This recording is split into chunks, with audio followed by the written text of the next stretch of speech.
Jadi di sini itu masih rame seminggu ini tuh soal mafia tanah, Mas Yudi dan dari Jogja apa sama itu mafia tanah di Jogja rame nggak kayak di tempat-tempat lain?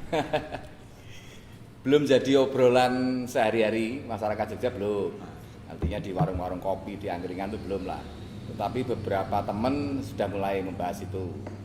Kalau di Jogja itu kan mungkin bisa dibilang fenomenanya bukan mafia tanah seperti yang kemarin dimunculkan oleh siapa, Sri Mulyani ya? Iya. Yang munculkan itu toh.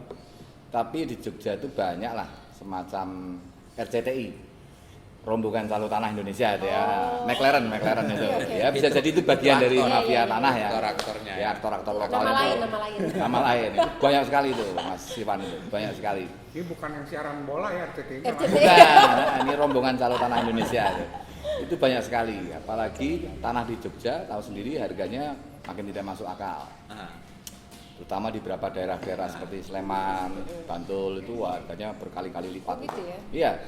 Jadi kalau kemarin statementnya Sri Mulyani, anak milenial akan semakin sulit. Nah, mendapatkan di rumah. Jogja apalagi ya, itu bisa dibayangkan. Nasib lu tuh, Win. Iya. Iya. Generasi milenial. Iya. Yang dibilang Sri Mulyani bukan soal mafia tanah kok, yang dibilang soal inflasi, suku bunga, makin susah kita beli. Jadi juga nggak bilang kok tanahnya juga makin mahal gara-gara apa. Sebenarnya kan kalau disebut kenapa lahirnya mafia tanah kan secara filosofis harusnya dibalikin dulu. Kalau tanah diprioritaskan bagi komoditas ekonomi utama, alat transaksi ekonomi yang utama, alat investasi bahkan, ya pasti dia akan jadi incaran para mafia. Kenapa? Karena pemilik tanah yang rakyat-rakyat kecil itu sasaran empuk bagi pengambil alihan tanah lewat tipu-tipu, lewat administrasi yang ngawur gitu. Tapi udah benar bahwa aktor utama dari mafia tanah itu sebenarnya ya BPN. Iya. Sekarang ya tinggal kita lihat cara berantas dia mau yang mana. Karena kalau cara berantas mafia tanah itu kasus-kasusnya kayak entertain gitu ya. Ada artis ditipu sama asistennya, lalu kemudian ditangkap-tangkap disebut korban mafia tanah. Ya itu bukan korban mafia tanah. Mafia kok asisten rumah tangga. Ya. Kalau mengacu istilah mafia itu kan berarti sudah bisa dibilang sindikat besar ya. Iya. Gangster lah gitu kan. Bukan sekedar pelaku Cara kecil kerjanya ya, juga cara kerjanya udah sistematis. sistematis. Terorganisir Betul, gitu betul. kan. Dan dia udah punya banyak link, Betul, baik di betul. level buat bagian administrasinya maupun di level soal siapa nih negara yang bisa Iya, terlibat, karena betul, tentunya betul. BPN. Betul. Karena lewat dialah semua tuh Iya. bukti-bukti administrasi bisa jadi legal gitu. Dan pasti kan backing duit di belakangnya gede-gede kan. Masa asisten rumah tangga? Enggak. Kalau pengalaman Bung Iwan selama di KPA, pernah nggak bersentuhan dengan teman-teman yang terlibat atau terjadi korban dari mafia tanah itu? Banyak sekali, makanya kalau mau memberantas mafia tanah itu sebenarnya lihat aja struktur konflik agraria itu. Oh, oke. Orang-orang yang dirampas tanahnya karena pengembangan kota, pengadaan tanah untuk pembangunan, kawasan industri, hotel-hotel. Korban-korban itu yang harusnya dilindungi pertama Iya. melalui perang terhadap mafia tanah. Kalau arah peperangannya ke sana menarik. Kalau arah peperangannya jadi ke para artis-artis doang gitu. Menarik. Jadi sekedar infotainment nanti ya. Kalau Jogja saya nggak tahu bisa dikaitkan nggak dengan kasus mafia tanah. Kemarin mungkin sudah jadi berita umum ya. Wali kotanya kan ketangkep itu kasus suap perizinan. Tapi memang dikenal beliau itu ya bermain di ranah perizinan hotel, apartemen dan sebagainya itu. Dan ada sindikatnya memang, ada sindikatnya. Jadi tanah-tanah itu banyak yang tadi peruntukannya misalnya bukan buat hotel, berubah. Bahkan moratorium, dia sudah membuat moratorium untuk apartemen, untuk mall. Tapi tetap aja bisa. Barangkali apa yang masuk bagian dari bisa disebut mafia tanah itu? Ya. Jadi strukturnya itu gini. Setelah mereka melakukan usaha merampas tanah melalui jalur-jalur administrasi ya, NIB-nya dipalsukan, nomor induk bidang tanahnya ya, kemudian AJB-nya bisa dipalsukan atau belangku-belangku banyak yang dipalsukan sehingga terjadi jual beli yang fiktif di atas tanah-tanah masyarakat yang belum bersertifikat atau dikeluarkan sertifikat palsu. Itu baru satu step, satu langkah karena setelah itu dia harus rubah izin wilayah-wilayah itu. Nggak mungkin dia tata ruangnya juga tanah, ya kan? Berarti tata ruangnya lalu berubah, plang, ya. dibuat plang, tanah ini dijual gitu. Enggak, dia akan masuk ke fase permainan kedua. Area itu tiba-tiba oleh tata ruang telah ditetapkan menjadi kawasan bisnis yang eksklusif atau kawasan industri. Lalu juga akan ada tuh bangunan infrastruktur yang masuk ke sana. Dari APBD atau APBN, tiba-tiba ada jalur tol yang ke sana, exit tol yang mengarah ke sana, atau infrastruktur lain seperti pelabuhan dan lain sebagainya. Itu fase keduanya. Fase ketiganya ya mereka udah rubah sulap itu menjadi semakin mahal dan berjaya. Dan orang-orang yang tadinya dirampas tuh makin jauh cara ngambil tanahnya balik itu gimana? Karena udah mungkin dijual jadi persil-persil yang sifatnya ruko, sewaan kantor dan segala macam. Jadi kalau dibuat fase-fasenya ya begitu mafia tanah bekerja. Jadi kalau masih satu hamparan luas sedang diincar itu berarti bisa dicek nanti rencana tata ruangnya sedang disiapkan apa, kemudian cara mereka merampasnya apa. Cara mereka merampas itu kalau lewat dokumen-dokumen palsu itu bagian dari kelompok lain yang biasa digunakan. Maka jangan heran keluar tuh plang, tanah ini dikuasai oleh kelompok preman atau di plang lagi portal orang-orang nggak bisa masuk. Itu fenomena di Jabodetabek banyak sekali ya seperti itu ya. Hampir di seluruh Indonesia. Ya. Cara begitu itu. Ya modus operandinya mirip-mirip. Dan meskipun yang punya rumah juga belum tentu jaminan bebas dari persoalan mafia tanah kan sekarang. Benar. Soal status tanahnya sekarang gimana? Kan masalahnya selain masalah harga susah, toh kita yang milenial juga pasti nggak ingin diganggu-ganggu terus. Bayar kredit udah capek, terus tiba-tiba yang klaim rumahnya siapa itu kan pusing juga toh. Iya. Kalau di Jogja itu banyak kasusnya developer yang nakal. Oh, developer ya. Developer nakal, jadi orang sudah DP, ada kasus teman itu sudah bayar, ternyata tanah itu masih belum dipecah sertifikatnya, masih punya satu orang. Nah, itu kasus terus developernya lari. Tapi diusut sampai ke BPN lepas tangan. BPN saya nggak tahu. Padahal kan nggak mungkin. Orang mau bikin pembebasan lahan untuk sebuah perumahan pasti kan dia juga sampai ke BPN kan, mestinya loh. HGB induknya masih HGB-nya harusnya kan. Itu jadi yang banyak kasus gitu, developer nakal itu. Lepas tangan standing lagi kan. Jadi banyak desa kades-kades itu pun kalau dalam praktek mafia tanah itu korban, tapi nanti di media massa dijadikan pelaku banyak. Misalnya gini, kepala desa dipanggil oleh aparat hukum, dibilang kalau tidak mau tanda tangan ini aku buka kasusmu yang lain soal dana desa, soal yang mana gitu. Akhirnya begitu. Jadi sebenarnya kasus yang semacam itu banyak banget juga. Kalau kepala desanya udah nakal ya menjadi lebih gampang. Tetapi kalau kepala desanya nggak nakal, banyak hal yang bisa membuat kepala desa tunduk, dipanggil, diancam untuk dikriminalisasi. Belum lagi preman yang datang. Nah itu semua kan menandakan bahwa ada duit maha besar di dalam pergerakan. Ya merubah tata ruang itu kan kalau saya dengar sih ya, nggak tahu faktanya itu apa. Itu kan juga duit besar tuh, dari mulai risetnya, bikin master plan-nya sampai jadi perdanya lah kalau di level daerah. Tiba-tiba banyak bisa berubah gitu. Yang tadinya misalnya untuk kawasan hijau, untuk sawah gitu, tiba-tiba bisa berubah untuk pemukiman. Itu banyak. Contoh, itu kan permainannya begitu ya. Contoh Jakarta ini loh Mas. Kita tahu nggak Green Pramuka? Itu kan dulu area penjualan keramik. ya kan? Oh. Terus kemudian digusur. Oh. Karena waktu itu tata ruangnya mau dijadikan sebagai wilayah taman kota. Ah. Nggak lama kemudian Jadi berdirilah sekarang apartemen. apartemen dan Green Pramuka gitu loh. Namanya green sih. Namanya Green. Pramuka juga itu ini ya, Lanang Jambore. Kok kenapa Dan gedung? kalau dilihat tuh tipologinya sama tuh. Jadi dia tuh biasanya suka ada di hook ya. Ya. Itu satu ada di Green Pramuka. Dua kalau diperhatiin tuh yang mau ke arah Kelapa Gading. Itu juga hook juga tuh apartemen gitu. Itu hook itu yang sekarang lagi dikejar buat dijadiin itu apartemen. Padahal kan di situ udah hindrasenya perlu dijaga gitu Iya. loh, biar nggak banjir, biar nggak apa. Tapi dengan bangunan yang tinggi kayak gitu itu kan jadi pengairannya jadi susah gitu. Berarti kalau mau dibilang mafia tanah itu ada semacam kolaborasi ya antara sektor private-nya, Iya. entah itu pengusaha properti besar atau juga bisa jadi pengusaha perkebunan, bisa tambang, bisa ya, Malah yang besar-besar plus di situ. Iya. dengan negara ya. Iya.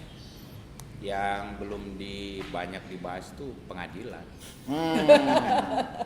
Itu Ya. itu tempat para mafia juga menyandarkan Iya. cara mengambil Betul. tanah. Kalau ini yang sering berurusan dengan masyarakat biasanya di level bawah kan PPAT, baik itu Notaris. notaris ataupun yang pejabat angkutan tanah yang selain notaris Iya. ada kan? Iya. Itu termasuk bagian atau bisa dibilang Bagian. mereka bagian juga pasti itu ya? Bisa menjadi bagian,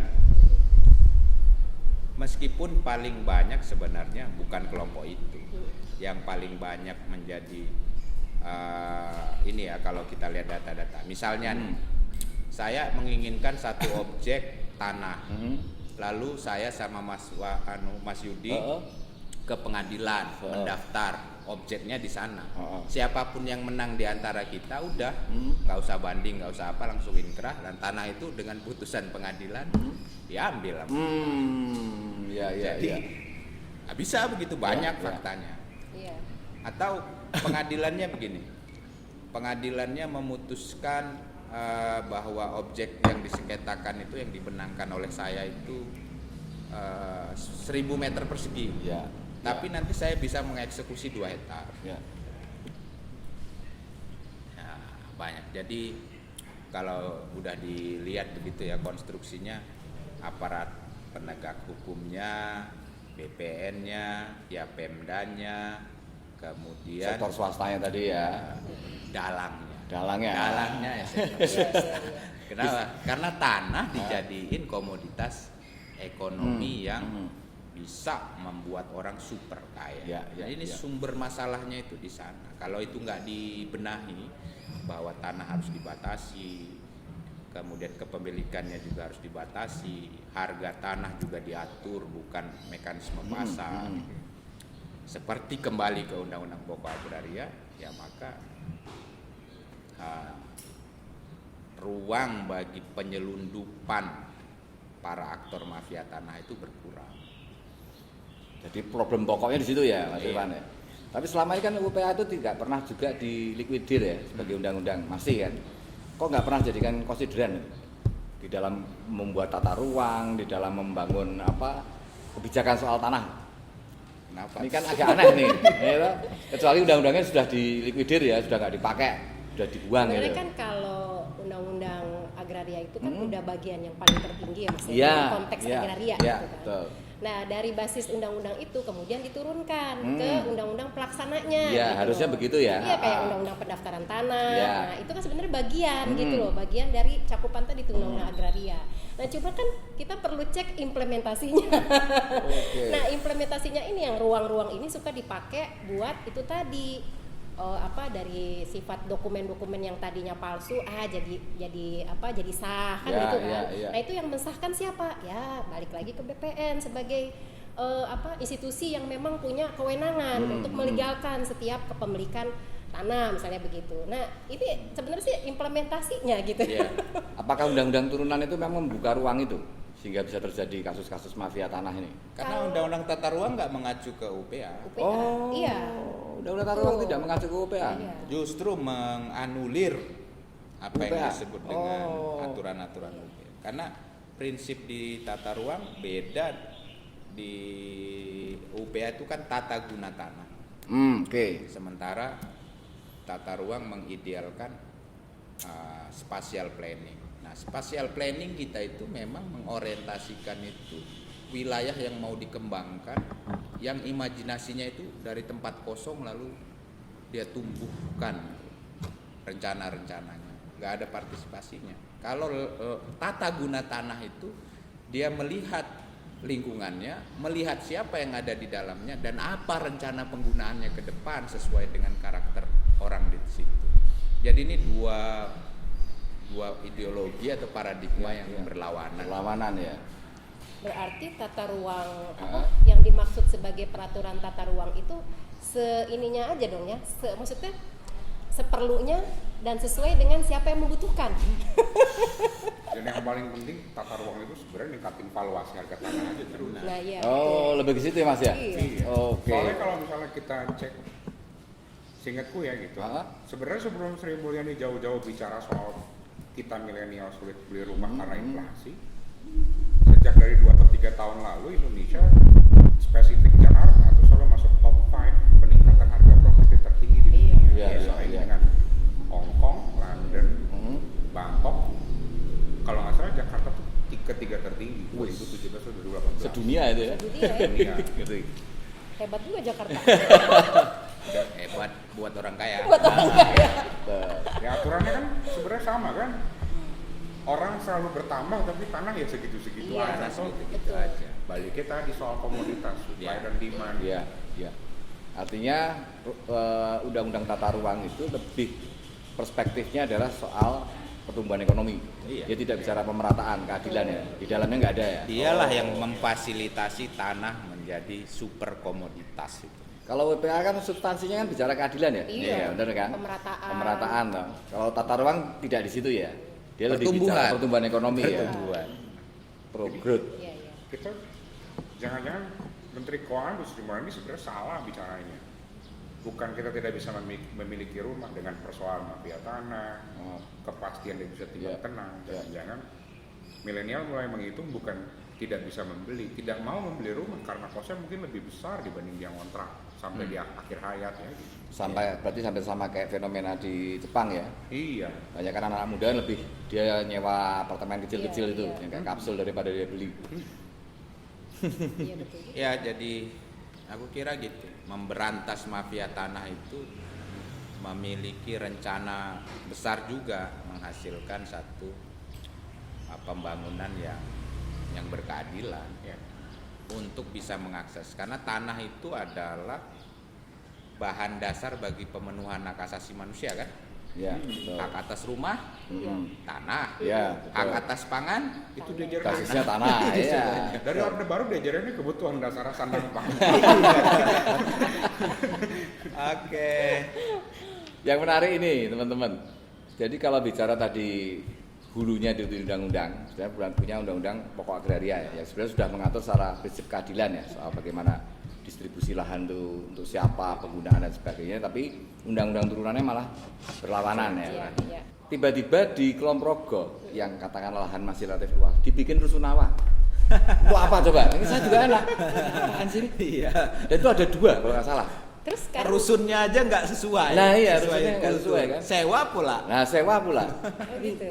Ya memang ada, akhirnya memang banyak pakai pendatang. Orang misalnya berdagang di Kulon Progo, daripada dia beli dia nyewa itu rusun itu.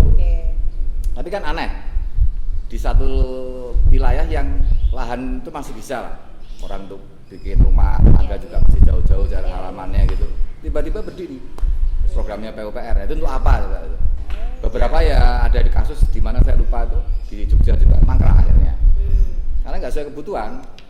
Dan bisa jadi karena proses pengadaan tanahnya telah berhubungan dengan para pembuat proyek itu, tanahnya dia yang akan dijadikan lahan itu. Oh iya, selalu. Iya. Ini persoalan di level hilir juga ya. Kalau kemudian rusunawa dijadikan solusi, Jakarta misalnya, korban penggusuran tempo hari, kita juga nggak tahu ada urusan mafia tanah atau enggak ya soal penggusuran itu di banyak tempat. Seharusnya jadi jaminan mereka untuk mendapatkan atap ya, jadi tinggal sehari-hari. Toh mereka yang tinggal di banyak rusun baru, sistemnya juga dibuatnya bukan memudahkan, justru menyusahkan. Wow. Kayak misalnya baru digusur, kirain dapat tinggal di situ mungkin gratis karena pengganti tanahnya, ternyata enggak, hanya diberikan kemudahan. Awalnya 7 bulan pertama bukan tidak perlu bayar, diperbolehkan menunggak. Di bulan ke-8 ya Itu bayar kalau gitu. kepemilikan atau sewa mereka? Sewa. Tetap sewa. Oh, ini tak ngicipi gorengannya. Sewa. Warungnya Bang Iwan. Rata-rata sih gitu ya kalau rusun-rusun Hah? Silakan sewa, Mas. rusun awak. Sewa. Kan belakangan akhirnya kayak di rusun Pasar Rumput, sistemnya dibukanya sewa. Cuman problemnya sampai sekarang meskipun rusun nggak tahu terakhir ya, katanya masih harus tunggu serah terima dulu dari pusat ke Pemda karena itu programnya PUPR. Jadi ya betul, jadi problemnya bukan kita sulit membeli rumah, kita makin enggan sebenarnya untuk beli rumah karena Melihat. lebih baik sewa sebenarnya Lebih rasional sewa akhirnya ya. dan lebih bisa punya tabungan hidup sebenarnya. Ya, jadi kalau bisa dilihat gitu ya, akibat praktek mafia tanah itu akhirnya ada di masalah di perumahan, ada masalah di pangan, ada masalah di tata ruang, ada juga masalah di tambang, kehutanan dan banyak lagi gitu ya.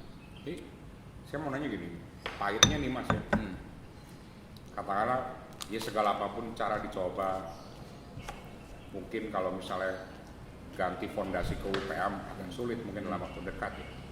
Jangka panjang. Ya tapi saya ngeliatnya gini aja, akhirnya bagi kita yang kalau ada mafia tanah, kita bukan mafia tanah gitu dalam konteks hak atas perumahan di daerah urban aja gitu buat kita, kalau kemudian tanahnya sampai ke level paling kritis 80% dimiliki oleh segelintir orang gitu. Ya. Itu kira-kira apa imbasnya buat kita semua? Paling buruk lah. Imbasnya ya sebenarnya dalam jangka pendek itu seluruh aturan-aturan yang menyebabkan kenaikan upah, kemudian perbaikan transportasi, subsidi BBM dan lain sebagainya itu jadi nggak bisa diselesaikan. Yang paling langsung ya, misalnya gini, kalau kita naikkan pendapatan upah itu menjadi 20%, tetapi 20%-nya itu habis untuk transport, kan sama aja, nggak ada terjadi kenaikan. Nah, apalagi berakibat kepada kesehatan menurun, keselamatan menurun dan lain sebagainya. Karena nggak bisa akses di tempat-tempat itu untuk hidup layak gitu. Akibat tanah dikuasai segelintir orang dan sangat mahal. Dan itu juga menyebabkan apa yang disebut dengan perlindungan kepada orang-orang yang ada di wilayah-wilayah di sekitar situ itu nggak bisa. Misalnya gini, sudah banyak kasus di apartemen itu, pertamanya pengembang, kemudian pengembang berubah menjadi pengelola dengan sistem sewa yang terus menerus sampai ke sistem fasum-fasosnya gitu. Iuran sewanya, maintenance dan lain sebagainya. Apa artinya? Artinya kalau hal itu terus terjadi, berarti kan terjadi apa yang disebut dengan tidak menarik lagi, jenuh tuh kota. Nah, kalau jenuh itu kota karena demand terhadap kenaikan upah, demand terhadap kenaikan sewa dan lain-lain terlalu tinggi, ya dia harus merelokasi kan rasionalnya. Nah, sementara karakter yang begitu itu kan sudah sedang berlangsung. Ya kalau begitu itu namanya kota itu mengalami suram masa depannya. Suram masa depannya. Dengan kata lain, mafia tanah dia musuh pemerintah, dia merusak daya beli masyarakat juga. Iya. Bukan temannya pemerintah ya, harusnya ya. bukan contohnya ya. Tapi kok malah jadi temennya ya, malah difasilitasi. Kalau di Jogja ada beberapa kasus menarik, saya pernah riset itu di Gunung Kidul, di Ngelanggeran. Itu kan sekarang jadi tempat desa wisata, termasuk yang terbagus lah di Gunung Kidul ya. Itu saya nggak tahu apa sudah jadi perdes atau belum, tapi ada satu inisiatif dari desanya, baik kepala desa maupun pemuda desa situ ya. Tidak boleh orang luar, investor apalagi itu membeli sebidang tanah pun.